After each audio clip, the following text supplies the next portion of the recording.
And the next thing I want to do is kind of like create a simple hand.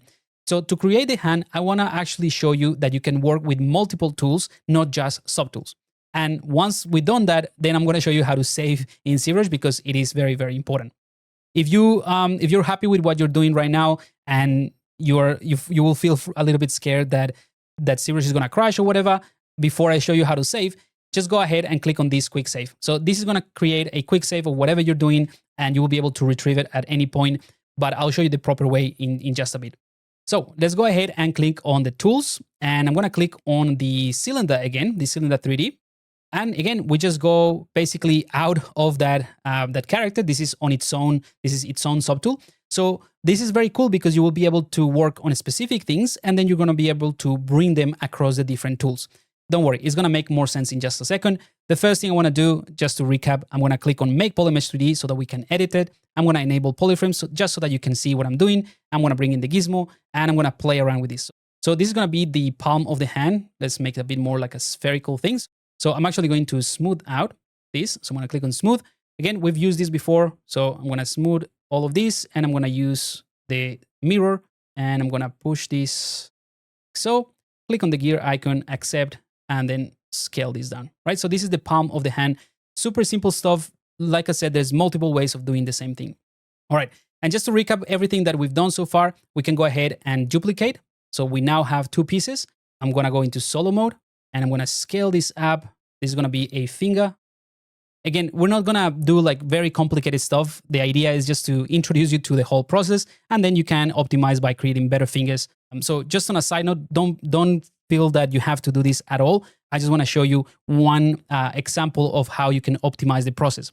So you can start duplicating this, and each one of these pieces will be a phalange, for example, of the fingers.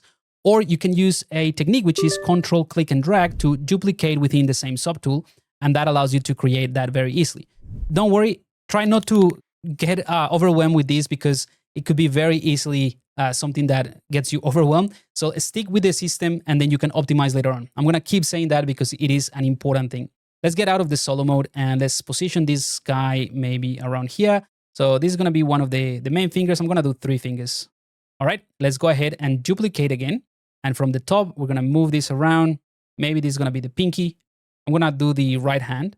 I want to make sure also that there is a little bit of a gap between the fingers, and that is going to come in handy later on when I introduce you to some of the sculpting processes.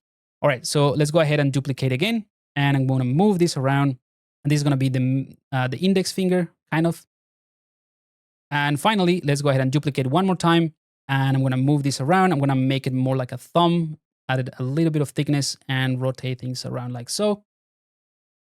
All right, so a little bit of back and forth, but I think the important thing to remember is that we're using very simple things, and we're going to end up with something that is pretty cool. And we're learning, right? So it's all part of the process.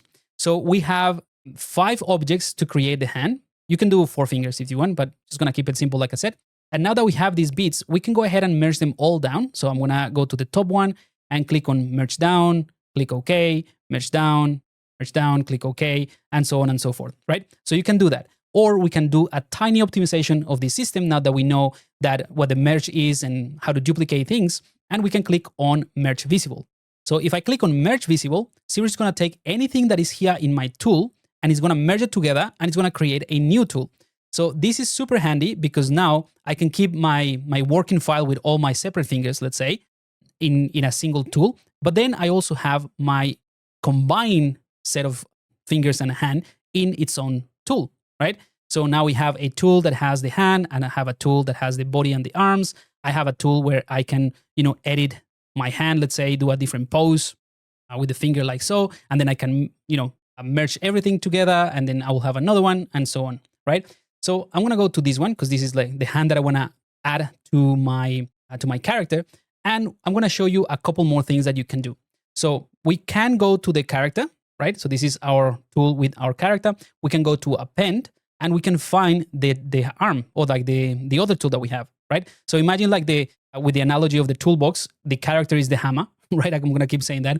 The hand is maybe just like a sanding paper that is in a different drawer. All we're doing here is from the hammer drawer, or the box that has the hammer, we are appending that sandbox. So from the character, we're appending the hand. So I'm gonna click on that one, and that brings in this huge hand. So I'm gonna select it from here. I'm gonna bring in the gizmo. I'm gonna scale it down, and I'm gonna move it until it sort of matches the character. All right. So I think this is gonna be a little bit too big, but we'll change things in just a second. So another thing that I want you to pay attention to is that we haven't even actually used any of the brushes in ZBrush, which is actually one of the most powerful things in ZBrush. It's just using the gizmo and primitives. And that is very, very important. All right, so now that I have this, I'm gonna go ahead and mirror and weld that so that we also have it in here. And I wanna attach it to the arms as well. So we already done that as well. So I'm gonna go to the arms and I'm gonna merge down, right? Same thing. So now we have not only the arms that are two pieces, we also have all the pieces that make up the hand. So now I'm gonna bring in the gizmo and I'm gonna play around. Oops, before I do that, I'm gonna actually go to symmetry, make sure that I can activate or I can move both at the same time. And I'm gonna show you something incredibly important when it works, when it comes down to symmetry. So if I'm going to solo mode now, and I have symmetry activated and I can bring in my gizmo, I can go ahead and scale this down, right? But intuitively, again, you might think, all right, because I have symmetry, I can just go in either side and I can scale this up or down and it will scale each arm individually. But currently what ZBrush is doing is scaling from the center line of the world. So if I scale, regardless of what my gizmo is, you see it's doing it towards or away from the center of the world. But I wanna be able to do it individually. So that's when the dynamic symmetry comes in play. So let's go ahead and play with the rules of this tutorial. Let's go to the transform palette and let's find the local symmetry. So I'm gonna hold the Control Alt, click and drag. I'm gonna put this here next to the symmetry. Again, you can organize it the way you want to. I just think it makes sense because it is related. If I enable local symmetry, I'm telling ZBrush to use not the center line, but the center of my volume. So if I click and drag, you notice, oh, this is doing it great, but it's not actually doing anything symmetrical. That is because the dynamic border here, or the dynamic word, is activated. So to simplify things, just because I don't want you to, again, get overwhelmed with the variations of symmetry and local symmetry and all of that, just make sure that when you activate local symmetry, you click on the tiny dynamic text. So that turns off dynamic and allows you to do things locally. So this is what we are expecting. So as a quick recap, again, don't worry too much about this. We have the local symmetry and then we have the symmetry. So right now you can do only one thing. So essentially just scale the entire object based on where the pivot is. If you activate symmetry, it will do it based on the center. Or if you activate symmetry and local, it's going to do it based on where the gizmo is and based on the volume.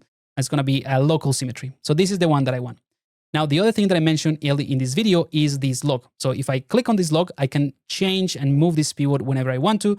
So I'm going to put it around here, and it's going to be a little bit more natural to move this arm. Let's lock it again, bring back everything by getting out of the solo mode, and let's go ahead and scale from this point, and we will be able to play around with that sort of proportions a little bit more. All right, I think that is not too bad, but I reckon the actual body and head of this creature, because I want to mix the head with the body, is a little bit too short. So again, I'm going to hold the Alt key and click on it. Remember, this is one of the things that I showed you before. I'm going to bring in the gizmo and I'm going to push that up. So it's just adding a little bit more of a body, right? So we have kind of like a messy potato type of creature, but you know, it's going to be fun to adjust it. And I'm going to show you, I'm going to use it as a demo to show you more things, not necessarily the outcome, but yeah, it's going to be pretty cool. All right.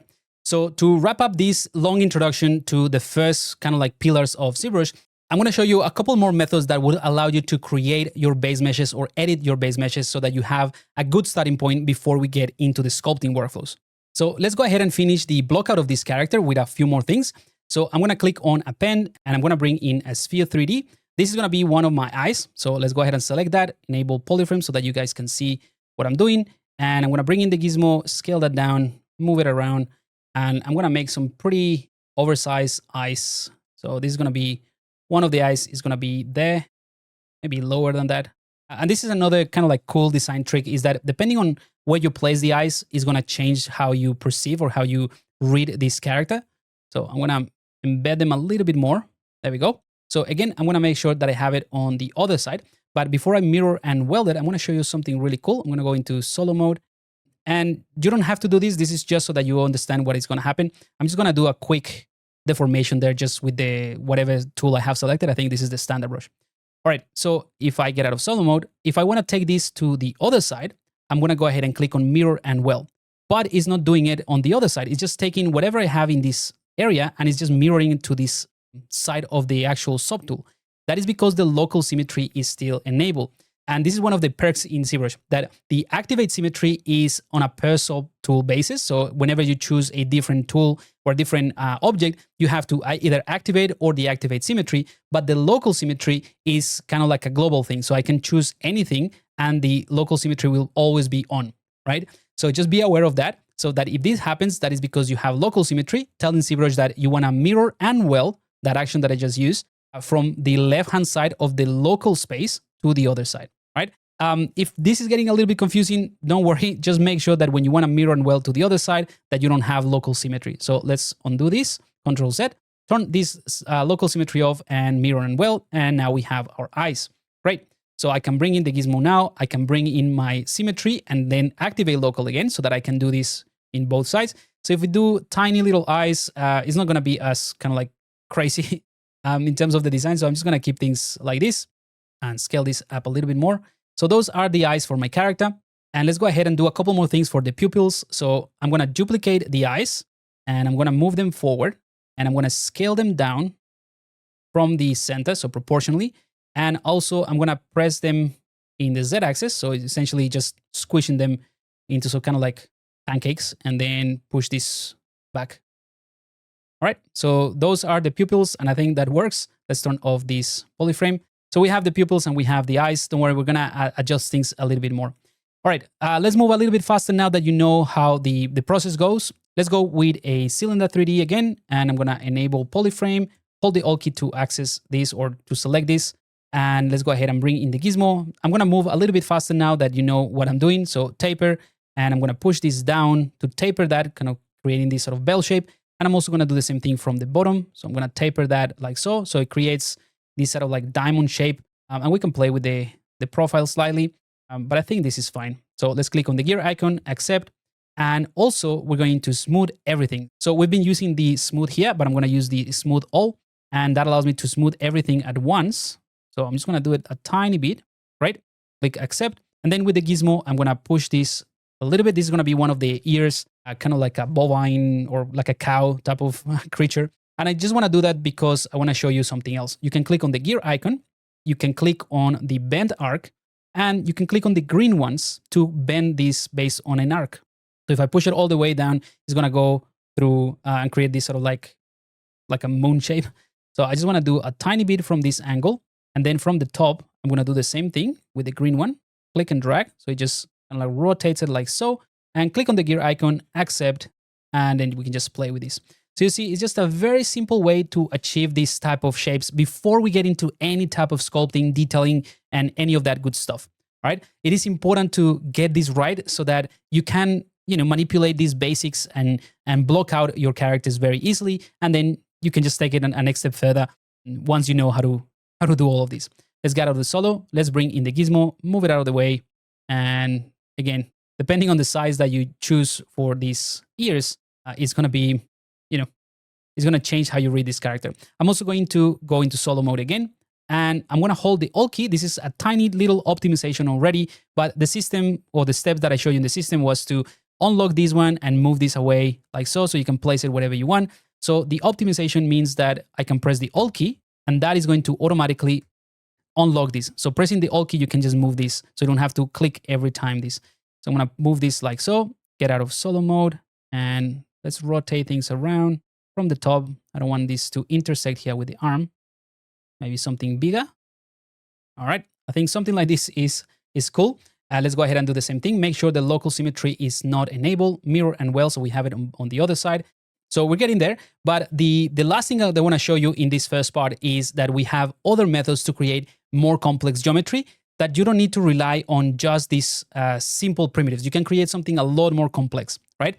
So I'm going to introduce you to an absolute game changer, which are the ZSpheres in ZBrush. Again, very particular sort of feature that you cannot find anywhere else just because of the way that ZBrush works, or at least not in the same way. So it's one of those quirk quirky little things in ZBrush that it's very different. So that's what I'm saying, or that's what I said at the beginning, like embrace that difference, right? So let's go ahead and clear everything a little bit just so that we don't have all this mess. So press the R. Again, this is not deleting anything. It's just kind of like hiding it from here. And I'm going to choose a ZSphere. So this one right here. So I'm going to click on that. And this is something completely different from what we've been doing. So it's not a primitive 3D. It's not a polymesh. So you cannot sculpt this. You cannot initialize this at all. This is just a ZSphere. That's all it is. And it's kind of like creating a chain of a hierarchy. So it works slightly different. I'm going to give you the commands on how to manipulate this. And then I'm going to show you what we're going to build. So with the draw, if you click anywhere and drag, you will be able to create the second sphere in the chain. So let's do something like this. All right. So now we can go to the move and click on it and we can move it around. All right. So this is super powerful because you can move things around, you can scale things, and you can rotate by clicking on the connection between the ZSpheres. So this is very powerful because you can create very complex armatures just by moving these things around. So let's do something a bit more complex, actually. Let's go to draw, and I'm going to create the third one in the chain by clicking anywhere on this one, click and drag, and then let's click on move, and I'm going to move this like so, right? By the way, if you don't see the colors when you're doing this, it's because you don't have the polyframe enabled, in case that happens to you. And let's go ahead and do kind of like a horn, right? I'm going to click on a draw, or not a horn, like an antler. And I'm going to click on the second one again, and you can split the kind of like the hierarchy. Let's go to move and move this out of the way. So you see this chain, the hierarchy starts here, then it goes to the second one, and from here, you're splitting it into two pieces. This is going to be the antler.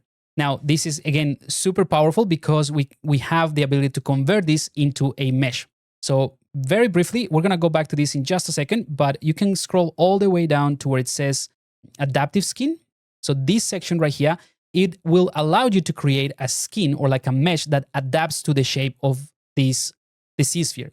So if you click on preview just with the default settings that we have, you're going to end up, let's go ahead closer here. You're going to end up with a lot of resolution, a lot of points and squares that doesn't necessarily look pretty good at this point. And this is essentially Dynamesh. We're not going to get into Dynamesh just yet. It is one of the essential pillars of sculpting processes, but we're going to tackle that in a different video. So this is essentially how you can convert a ZSphere into a Dynamesh. But we're going to keep it very simple. I'm going to click on preview. So we go back to this. This is just a preview. And I'm going to take this Dynamesh resolution all the way to 0. So if I have that to 0 and I click on preview, you're going to have something a lot more simplified, right? So this is good. Now, the other thing in this preview is that we have a density of 2. Again, we're going to talk about the subdivision when we get to it in a different video, but the subdivision just means that you can go to 0 or to 1, sorry, and it only has enough geometry to displace this very, very simple. If you increase this density, it's going to be very smooth, but when you create it, it's going to have multiple subdivision levels, which is another strength in ZBrush. But again, I don't want to overwhelm you with things, so I'm just going to make sure that I leave this at 1 and click on Make Adaptive Skin. So we can click on Preview now, and I'm going to show you that what it created is another tool. We can access this, and this is something that we can start manipulating, we can sculpt, we can do a bunch of things because this is just a mesh, just like any of these ones that we have in our character. So let's go back into this ZSphere because we haven't finished with this. I'm going to go ahead and use the scale to make this section a bit more pointy, kind of like tapering it already. And also I'm going to click on draw, and you can actually click anywhere in between the ZSpheres to add more. So I'm going to click once, twice in here, maybe another one there, and maybe a couple more in here, right? So we have more sections, or in other words, more resolution. And I can go with the rotate, and I can just rotate from here and create something a bit more interesting. And I'm going to rotate from different angles so that it creates, again, something a bit more interesting for the antlers. All right. And also I'm going to use the move to maybe push the length of this a little bit more. And I think this might be good, maybe from this angle. Yeah, I think this is good. All right. Now, if for some reason you are in the draw mode and you make a mistake and you click and drag and you don't want to have that in there, or you click and drag in here and you go like, oh no, I didn't want to put it in here. You can undo, so Control Z, or again, if I click in here and make a mistake, you can hold the Alt key as long as you're in draw, Alt key, and subtract. So that subtract this one.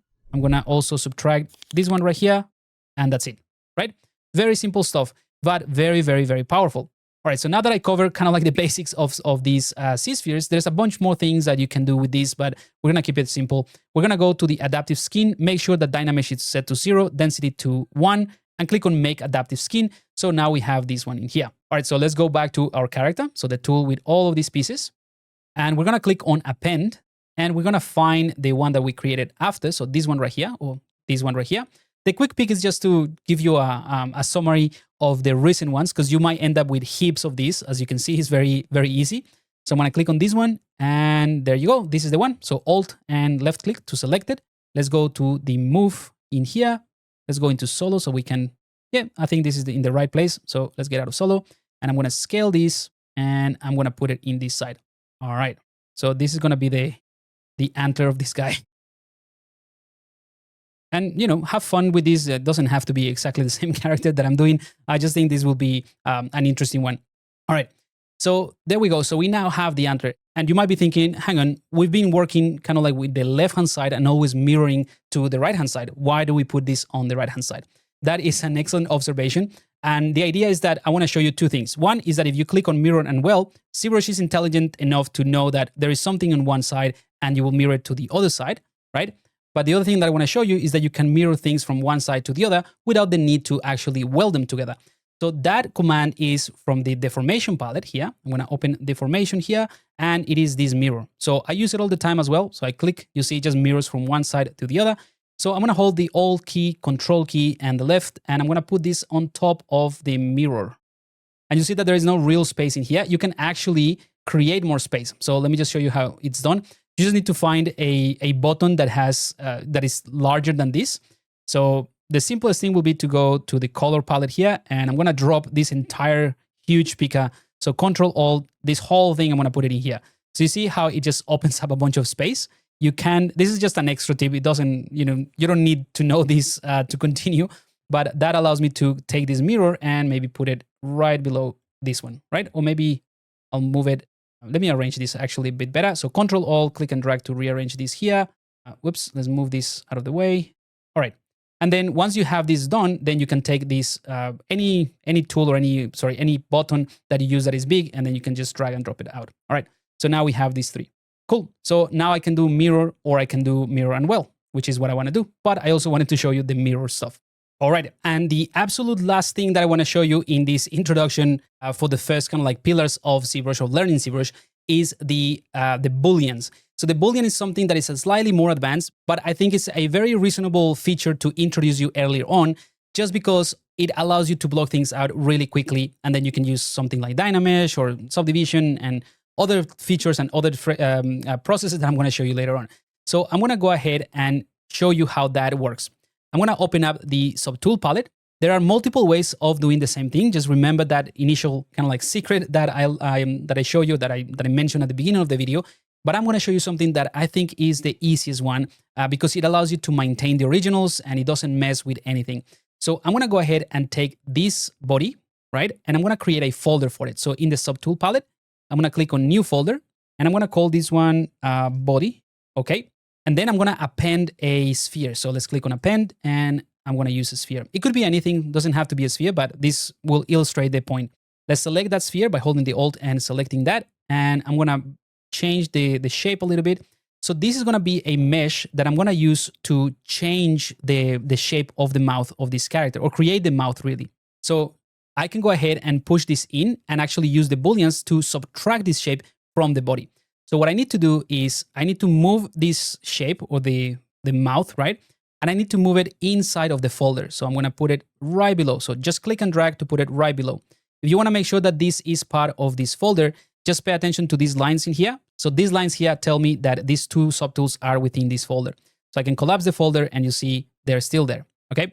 So that is the first thing when it comes to Booleans, at least in this workflow. Like I said, I want to be very clear. This is not the only way of doing things. It's just something that for the context of what we're doing in learning ZBrush from absolute scratch, it is going to be one of the easiest ones. So the next thing I want to do is I want to take the actual mouth here, and I want to click on this icon here. So these three icons, they refer to the Booleans.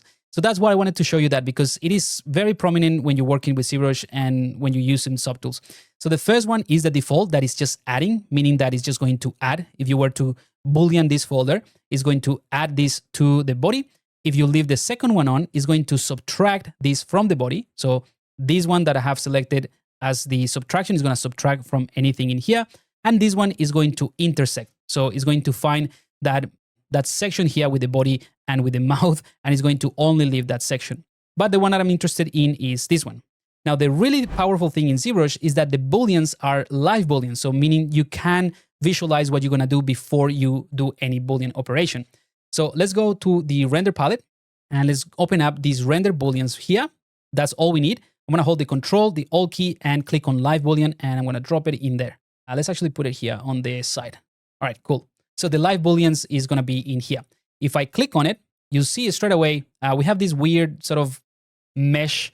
That is because I have the polyframe enabled, but it's a good way to visualize the mesh itself. So let's turn it off for the time being. Turn off the polyframe, and you'll see what this is doing. Now, this is just a preview. We haven't actually converted this into an actual mesh, right? So that allows me to take the mouth really, bring in the gizmo, and then I can just adjust it to find like a much more interesting mouth. To find a much more interesting mouth, right? So we can just do something like this. Let's scale that like so. We can actually bring in the formers as well. So we can maybe go for the bend art that I showed you before, and we can make this kind of like an angry dude or like a happy guy. So I'm just going to go for something like this. And I think this would be plenty. Maybe we can taper things as well. So I'm going to click accept, gear icon. I'm going a little bit faster here because I've already covered all of this. So if you want to kind of like a recap, just go back in time slightly. And I want to show you something very powerful. All right, so let's say that for whatever reason, I forgot and I just leave this one as it is. Let's click accept. And I forgot that I'm doing symmetry, right? I can just go ahead and in this mode with live Booleans and all of that, I can just mirror so that it goes from left to right and mirror and weld. And now we have those in there, right?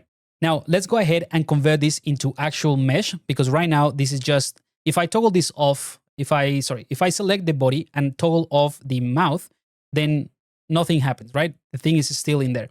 So I want to make sure that I can create a mesh that takes into account both of those things. All right. Now I'm just looking at this. I'm probably going to scale this down a bit just because it is a bit too much, and push it forward a bit. I was just getting a little bit excited with this. So let's just leave it as it is. And the other thing that you notice is if I turn off live Boolean, the mouth itself, let's turn on polyframe as well. It has a lot more points than the body itself. So ideally, you want to maintain kind of like the same amount of polygons so that you have a cleaner output, something that looks a bit cleaner.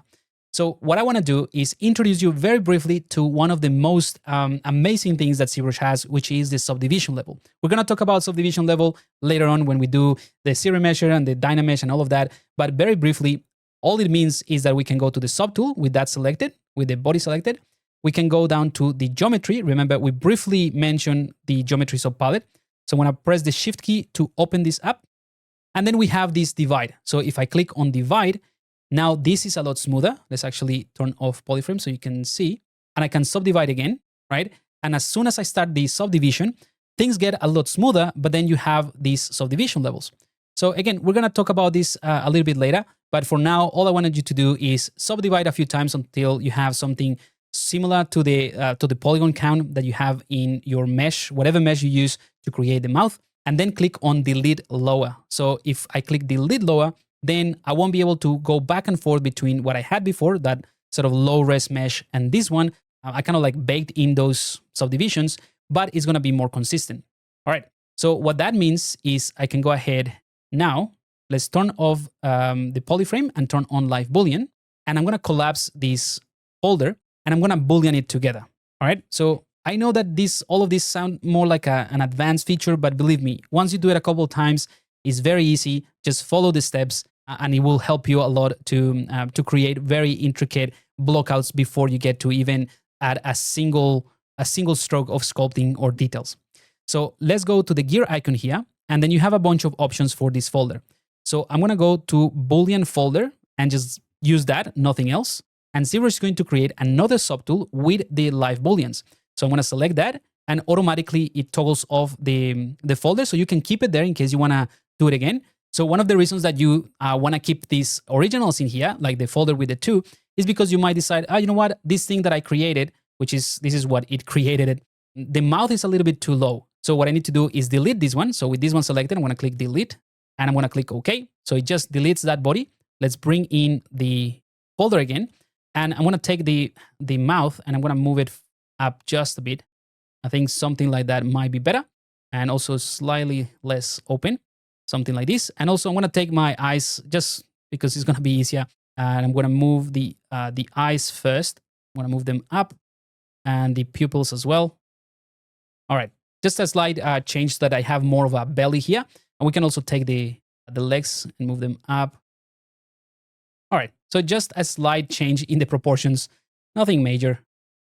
And I usually do that and this is one of the advantages of being able to block things out. So that is the reason why I would have something like this. Then I can just go ahead and say, you know what, this is what I like. Let's go ahead and Boolean this folder. Great, so now we have this mesh and we can continue.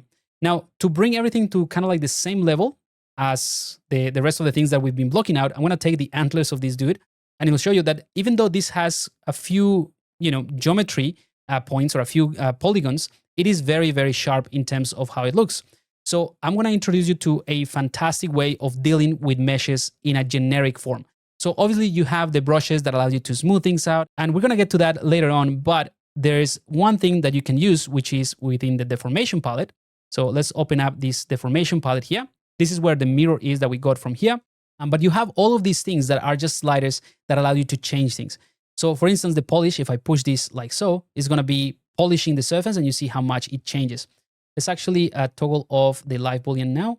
Let's turn this off and I'm going to use a polish on the antlers. I'm going to go into solo so you can see. I'm going to use polish and you see it just smooths everything out quite a bit. So that is a fantastic way of dealing with this type of low poly meshes.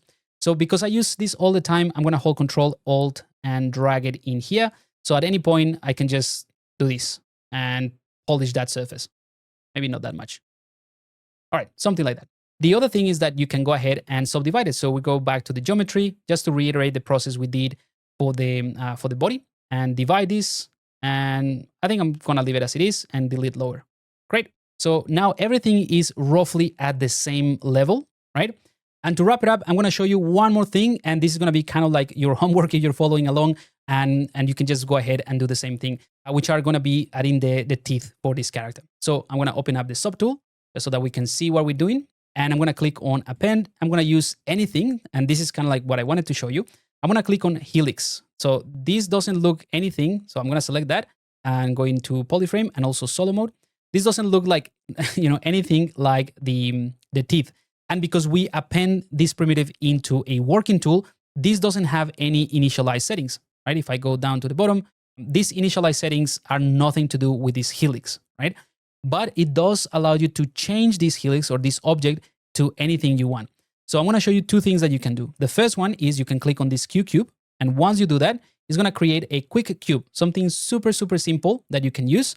I'm going to undo that. The other thing you can do is bring in the gizmo, click on the gear icon, and you can choose a polycube from here or a cylinder, anything you want. I want to go for polycube, and that is very simple, right? You can also use this to add or remove some of these edge loops or poly loops, and that's it. We're going to start with this. I'm going to click on Gizmo 3D, and I'm going to also introduce you to another very important thing that we're going to cover in the next section, but it is the dynamic subdivision. So I'm going to open up the geometry palette. And you see, in more recent sort of things that I've been showing you, I've been going to the geometry palette a little bit more. That is because this is going to become one of the most important palettes as we move in the sculpting process. So I'm going to go ahead and open up the dynamic subdivision, this one right here. So the difference between dynamic subdiv and the normal subdivision, we're going to talk about this later, but it's essentially with this one, you actually subdivide in the model and then you have the ability to go back and forth, right? But I don't want to subdivide this just yet, for whatever reason, and instead I'm just going to use the dynamic subdivision. So this is dynamic, meaning that I can add subdivision or remove subdivision, right? But it's not actually applied to the model. I can just toggle it off and then I have the original model. So this is very, very handy. So I'm going to use this to create the teeth. I'm going to push this like so. I'm also going to smooth things out. So let's go to smooth all, and that is a lot. So let's just reduce this. Maybe I'm going to, yeah, something like this is fine. Let's click on accept and go back and squish it. All right. And something like this. And for the most part, the teeth have a little bit of a curvature, so we can use the bend arc. Again, I'm just trying to reiterate some of the process that I show you, not that much. And click accept. And also, maybe we can also use the taper, and we reduce that slightly.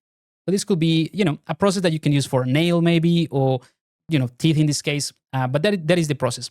So the cool thing about what I just showed you is that this looks smooth, but if we turn off dynamic, we see that it's just a very, very simple mesh. So it's very easy to manipulate. So this is something that we can use later on, but so far, this is just what I wanted to show you. So there's no need to put it in the UI just now. All right, so let's get out of solo mode and let's bring in the gizmo, and I'm gonna push this in here.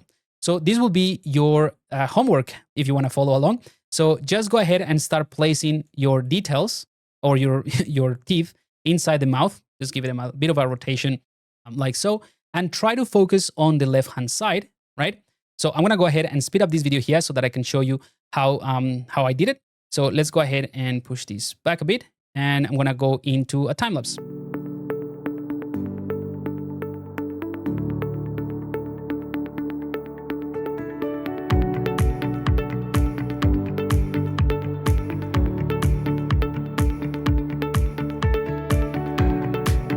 All right, so that's about it. You'll see that we now have a bunch of teeth, and we're gonna end up with a bunch of subtools. So if you wanna keep things organized, what I would recommend is you take all of the teeth in this case and put them inside a folder.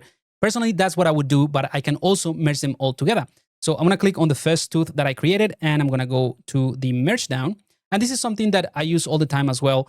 I just need to make sure that I have the right one selected, so I can hold Control-Alt and click on this one. So this is gonna be for my subtool. I just wanna merge them down. So merge down, I can use this, merge down, okay, merge down, okay, down, okay, and merge down, okay. So I have these 5. All right, so you probably know what I'm gonna do now. So in order to have on the other side, I wanna click on mirror and weld, and there you go.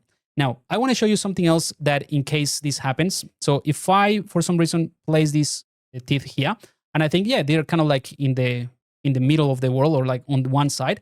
If I do mirror and weld, this is going to actually blend the geometry. So if you don't want this to happen, my suggestion is that you go back and make sure that you try to push things not as close. So do mirror and weld. If this works, great. If not, you undo and then you move it a little bit further apart, and so on and so forth. So in this case, mirror and weld works really well, and I can just go ahead and adjust this later. So don't worry about how we're going to move all of these and adjust it. That's going to be more something that we're going to do in the next stage, which deals with the workflows and the tools for sculpting as well as the brushes. But this is a fantastic starting point for something that kind of like has a bit of personality, and it covers some of the important things to like the foundations of ZBrush. So hopefully you can see that reducing the amount of tools and the amounts of sliders and buttons that ZBrush has to focus on some of the essential, you can get something that looks pretty good. And all you need to do, just keep in mind that this is your benchmark, right? So if you get something that looks decent, just following these techniques and just following these processes, all you can do is get better at it, right? And it's just about spending the time to get better at it and to learn other techniques. All right, so I'm gonna leave this video here, and in the next one, we're going into the next step. I'll see you there.